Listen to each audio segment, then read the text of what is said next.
Hi, this is Raju. Welcome back to my channel Raju మనలో ఒకడు. మరొకసారి మీ అందరికి వినాయక చవితి శుభాకాంక్షలు అండి. ఈ ఇయర్ అయితే మేము వినాయక చవితిని చాలా మిస్ అవుతున్నాం. ఎందుకంటే లాస్ట్ ఇయర్ మా నాన్నగారు కాలం చేశారు. సో ఈ ఇయర్ మేము చేసుకోవడానికి లేదు వినాయక చవితిని. సో చాలా మిస్ అవుతున్నాను ఈ వినాయక చవితిని. వీడియో స్టార్ట్ చేసే ముందుగా ప్లీజ్ మా ఛానల్ అయితే సబ్స్క్రైబ్ చేసుకోండి. మా వీడియోస్ కనుక మీకు నచ్చుతున్నట్లయితే లైక్ చేయండి. వీడియో స్టార్ట్ చేద్దామండి. ఈ రోజు షాకింగ్ ఎలిమినేషన్ ఎవరయ్యారు, అసలు ఎలిమినేషన్ ఉందా లేదా అని మాట్లాడుకుందాం ఈ రోజు. సో అసలు నామినేషన్ లో ఉన్నది ఎవరెవరు ముందులో మాట్లాడుకుందాం. నాగమణికంట, విష్ణుప్రియ, శేఖర్ భాష, పృథ్వీరాజ్, సోనియా, బేబక్క. సో ఈ 6 మెంబర్స్ అయితే నామినేషన్ లో ఉన్నారు. మనకి వెన్స్డే నైట్ స్టార్ట్ అయిందండి ఓటింగ్. సో ఆ 2 అవర్స్ మాత్రం విష్ణుప్రియ డామినేట్ చేసింది. కానీ మార్నింగ్ కల్లా మొత్తం చేంజ్ అయిపోయింది. మనకి నెక్స్ట్ డే నుంచి అంటే థర్స్డే నుంచి మనకి నాగమణి కంట డామినేషన్ మొదలెట్టాడు. సో నాగమణి కంట ఇప్పుడున్న సిచ్యువేషన్ నాగమణి కంట ఓటింగ్ 30% ఉందండి. సో విష్ణుప్రియ సెకండ్ ప్లేస్ లో ఉంది 28% తో. శేఖర్ భాష, పృథ్వీరాజ్ వీళ్ళిద్దరు ఫస్ట్ 2 days నువ్వా నేనా అని చెప్పి వీళ్ళిద్దరి మధ్యన పోటీ మొదలైంది. సో లాస్ట్ కి మాత్రం పృథ్వీరాజ్ 12% తోని థర్డ్ ప్లేస్ లో ఉన్నాడు. శేఖర్ భాష 10% తోని 4th ప్లేస్ లో ఉన్నాడు. నెక్స్ట్ సోనియా, బేబక్క వీళ్ళిద్దరి మధ్యన కూడా ఫీమేల్ కంటెస్టెంట్స్ వీళ్ళిద్దరు లీస్ట్ లోనే ఉన్నారు ఫస్ట్ నుంచి 9%, 8% అలాగా. కానీ ఇప్పుడు 10% తో సోనియా ముందుకు వచ్చింది. సో బేబక్క లీస్ట్ లో ఉంది. సో ఇది ఓటింగ్ మనకి అనఫిషియల్ ఓటింగ్ లో ఇది కనబడుతుంది. సో అఫీషియల్ లో ఏం జరిగింది అనేది మనకు తెలియదు. నెక్స్ట్ బిగ్ బాస్ అనేది అఫీషియల్ లో ఏం ఓటింగ్ ఎప్పుడు మనకి అనౌన్స్ చేయడు. బిగ్ బాస్ ఓటింగ్ చూసి ఎలిమినేషన్ చేస్తాడా లేదా అనేది కూడా ఇప్పుడు వచ్చి మనం చెప్పలేం. ఎందుకంటే బయట అనఫిషియల్ లో టాప్ ఓటింగ్ వచ్చిన వాళ్ళు కూడా ఎలిమినేషన్ చేసిన రోజులు ఉన్నాయి. టాప్ 3, టాప్ 4 లో ఉన్న వాళ్ళకి కూడా 8 మెంబర్స్ ఉంటే ఆ వీక్ టాప్ 2 లో ఉన్న వాళ్ళకి కూడా ఎలిమినేషన్ చేశాడు. సో అది ఓటింగ్ అంత బాగస్ అని నేను అనుకుంటాను. బిగ్ బాస్ అనేది ఆయన ఓటింగ్ బట్టి కాదు. ఏ కంటెస్టెంట్ అయితే హౌస్ లో ఉండాలనుకుంటాడో వాడిని ఏదో రకంగా సేవ్ చేస్తాడు. అంతకంటే ఆ వీక్ నిజంగా జనం నుంచి వ్యతిరేకత వస్తుంది అని అనుకుంటే కనుక ఆ వీక్ నో ఎలిమినేషన్ కూడా పెట్టేసి వాళ్ళని సేవ్ చేస్తాడు. సో మనం చాలా సీజన్స్ లో చూసాం. ఆయన ఏంటంటే రేటింగ్ ఎవరి వల్ల వస్తుంది, నాకు రేటింగ్ ఎలా రావాలి అనేది చూసుకుంటాడు. కానీ జెన్యున్ గా ఉండాలి, ఇవి ఓటింగ్ బట్టి చూడాలని చెప్పలేం.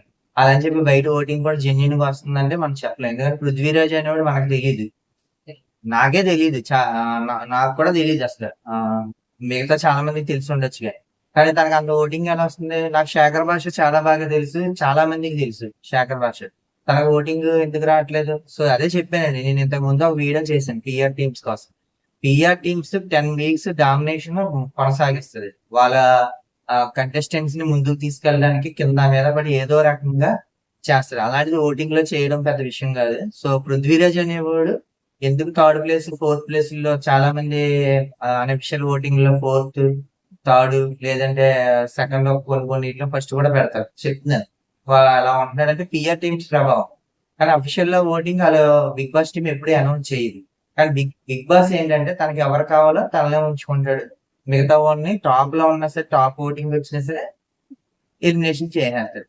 సో ఆ విధంగా ఇప్పుడు నేను ఈ వీడియో మాట్లాడుతున్నాను. ఆ విధంగా చూసుకుంటే కనుక మణికంఠ, విష్ణుప్రియ వీళ్ళిద్దరు అయితే ఓటింగ్ లో టాప్ లో ఉన్నారు. కంటెంట్ ఇవ్వగలరని చెప్తే వాళ్ళు అనుకుంటారు. సో వాళ్ళిద్దరిని అయితే ఎలిమినేషన్ అయితే చెయ్యడు. సో భాష కంటెంట్ ఎత్తలేదా, లేదంటే తనకు ఓటింగ్ రాలేదా అంటే శేఖర్ భాషకు కూడా బాగానే వస్తుంది ఓటింగ్. కానీ ఎందుకు శేఖర్ భాషనే అవుతాడని అనుకుంటే ఇప్పుడు బిగ్ బాస్ అయితే ఫీమేల్ కంటెస్టెంట్స్ ని చాలా రోజులు ఎలిమినేషన్ చేయడు. మనం చాలా సీజన్స్ లో చూసుకున్నాం, ఓన్లీ మేల్ కంటెస్టెంట్స్ అవడమే చూసుకున్నాం. ఒక సీజన్ లో ఫీమేల్ కంటెస్టెంట్స్ కూడా అయిపోయారండి. కానీ ఇప్పుడున్న సిచ్యువేషన్ లో బేబక్క, సోనియా అనే అమ్మాయి తన మాటలతోనో దేనితోనో వాళ్ళనైతే గ్రూప్ అసలు తన స్ట్రాటజీ బయటికి చెప్పి వాళ్ళ గ్రూప్ అని చెప్పి పోర్ట్రేట్ చేయడంలో ఫెయిల్యూర్ అయింది. వాళ్ళకే డైరెక్టర్ చెప్పి వాళ్ళకి అటెన్షన్ కలగదీసి వాళ్ళని చెదరగొట్టేసి ఈవిడ అనుకున్న స్ట్రాటజీ పోగొట్టుకుంది చేతులారా. ఇప్పుడు నిఖిల్ ఆడపుల్ని సమర్థించి కూర్చోబెట్టాడు, పక్కన కూర్చుంది. అయినా తన ఎందుకైనా షోకి ఉపయోగపడుతుంది కన్ఫర్మ్ గా అని చెప్పి తన అనుకుంటాడు కాబట్టి సోనియాని కన్ఫర్మ్ గా తీయడు.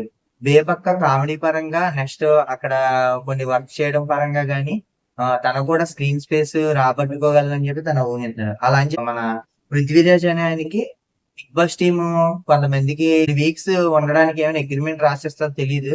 చాలా సీజన్ లో వీడు ఎందుకు ఉన్నాడు రా బాబు అంటే హ్యాండ్సమ్ గా కొద్దిగా అయ్యి ఉంటే మీకు కొన్ని రోజులు స్క్రీన్ స్పేస్ ఇస్తాం, లేకపోతే కొన్ని రోజులు ఉంచుతాం అని అనుకుంటారు ఏంటో మరి. తనలో కూడా తీయడానికి లేదు. అలా అని చెప్పి తన పిఆర్ కూడా చాలా గట్టిగా ఉందండి. తన థర్డ్ ప్లేస్ లో ఉన్నాడు ఇప్పుడు. సో శేఖర్ భాష అంటే గనక చెప్పలేమండి. తనని తీసేయడం వల్ల షో మీద అటెన్షన్ రావచ్చు. నెక్స్ట్ లోన్ ఉన్న కంటెస్టెంట్స్ అంత స్ట్రాంగ్ కంటెస్టెంట్ బయటికి వెళ్ళిపోయాడా, అయితే మనం ఇంకా ఈ బయట ఏం జరుగుతుందో చాలా గట్టిగా ఆడాలన్న అటెన్షన్ రావడానికి కావచ్చు. తనైతే ఎలిమినేషన్ చేసే అవకాశం ఎక్కువ ఉందని నేను భావిస్తున్నాను. సో ఇది నా ఒపీనియన్ అండి. కన్ఫర్మ్ గా శేఖర్ భాషను అయితే ఎలిమినేషన్ చేస్తాడు ఈ వీక్ అని నేను అనుకుంటున్నాను. చాలా మంది చెప్పినట్టుగా నో ఎలిమినేషన్ ఉంటుందా అని అంటే, నో ఎలిమినేషన్ అయితే ఉండదండి. ఎలిమినేషన్ కన్ఫర్మ్ గా ఉంటది. ఎందుకంటే మన తెలుగు బిగ్ బాస్ లో ఫస్ట్ వీక్ కన్ఫర్మ్ గా ఎలిమినేషన్ జరుగుద్ది. ఈసారి జరగకుండా ఉంటుందా అంటే కన్ఫర్మ్ గా ఉండదండి. కన్ఫర్మ్ గా ఎలిమినేషన్ అయితే ఉంది. దాంట్లో శేఖర్ భాషను ఎక్కువ వెళ్ళిపోయే అవకాశాలు ఉన్నాయి. నేను పెట్టిన తమ్నైల్ చూసారా? ఏంటంటే శేఖర్ భాష ఎలిమినేషన్ అయిపోతే లావణ్య హ్యాపీ అని చెప్పి అన్నాను కదా, అది కన్ఫర్మ్ గా అందరికి తెలిసిందేనండి. నేను చెప్పడం ఏముంది. సో వాళ్ళిద్దరికి బయట జరిగిన రైవల్రీ గాని, వార్ గాని మీకు తెలుసు. తను కూడా చాలా సార్లు చెప్పింది బిగ్ బాస్ వెళ్ళడానికే తన రాజస్థాన్ ని వెనకేసుకొస్తున్నారని చెప్పాడు. అది నిజమేమో అని అనిపించారని తన బిగ్ బాస్ లోకి వచ్చాడు. సో తన ఎలిమినేషన్ అయినప్పుడు తన కన్నా ఇంకా ఎవరు హ్యాపీగా ఫీల్ అవుతారు. సో అందుకని చెప్పి ఆ తమ్నైల్ పెట్టాను. నెక్స్ట్ అయితే ఈ వారం కన్ఫర్మ్ గా శేఖర్ భాష వెళ్ళబోతున్నాడు, లేదా ఎలిమినేషన్ చేసి సీక్రెట్ రూమ్ లో ఉంచబోతున్నారు. వైల్డ్ కార్డ్ ఎంట్రీస్ అయితే రెడీగా ఉన్నారండి. సో అది కూడా అప్డేట్ అందగానే మీకు వీడియో చేస్తాను నేను ఈవినింగ్ కల్లా. సో ఇదండి ఈ రోజు ఎలిమినేషన్ అప్డేట్. ప్లీజ్ మా వీడియోస్ కనుక మీకు నచ్చుతున్నట్లయితే బిగ్ బాస్ ఇష్టపడే వాళ్ళకి లైక్ చేసి మా వీడియోని షేర్ చేయండి. సపోర్ట్ చేస్తారని అనుకుంటున్నాను. ప్లీజ్ సబ్స్క్రైబ్ చేయండి మా ఛానల్ ని. Thank you.